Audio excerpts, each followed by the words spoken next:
দেখতে হয়েছে ছোট ছোট মাসুম বাচ্চাদের লাশ। এই রাজনীতির মাঠে আমাদের দেখতে হয়েছে যুবকের লাশের মিছিল। এই রাজনীতির কারণে আমাদের দেখতে হয়েছে সেনাবাহিনীদের লাশের মিছিল আমাদের দেখতে হয়েছে। শুধু তাই নয়, এই রাজনীতির কারণে প্রশাসনের ভাইদের লাশকে আমরা গাছে ঝুলতে দেখেছি।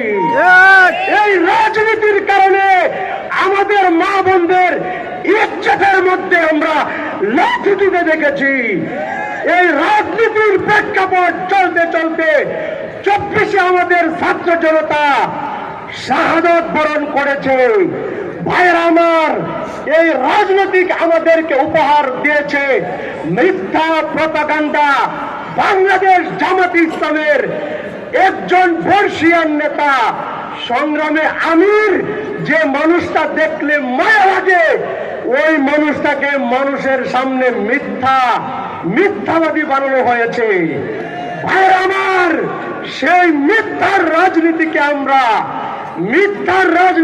আমরা ঐক্যবদ্ধভাবে আগামী 12 তারিখ বিশেষ করে বাংলাদেশ থেকে, আরো বিশেষ করে ফুলপুর তারাকান্দা থেকে চিরদিনের জন্য মুফতি মুহাম্মদুল্লাহর মাধ্যমে, রিকশা প্রতীকের মাধ্যমে আমরা চিরতরে উৎখাত করে দিব।